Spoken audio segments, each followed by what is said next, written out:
Hello మామ పెళ్లైన హీరోతో ఎఫ్ఐఆర్, దెబ్బకు కెరియర్ నాశనం చేసుకున్న హీరోయిన్.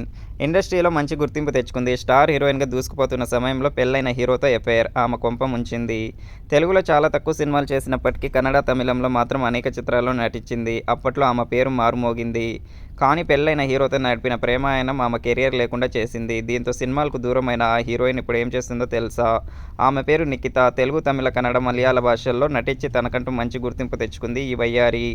తెలుగులో 'సమ్మరం', 'డాన్', 'కళ్యాణరాముడు', 'ఖుషి ఖుషిగా', 'ఏవండు శ్రీవారు', 'చింతకాయల రవి', 'అవును 2' వంటి సినిమాల్లో నటించి మెప్పించింది. అయితే కెరియర్ మంచి ఫామ్‌లో ఉండగా కన్నడ హీరో దర్శన్‌ని ప్రేమించింది. అప్పట్లో వీరిద్దరి ప్రేమాయణం కన్నడ ఇండస్ట్రీలో హాట్ టాపిక్ అయింది. అప్పటికే దర్శన్‌కి పెళ్లి కావడంతో వీరిద్దరి ప్రేమ కథ ఆయన భార్య విజయలక్ష్మికి తెలిసింది. దీంతో ఆమె నిఖితకు వార్నింగ్ ఇచ్చిందంట.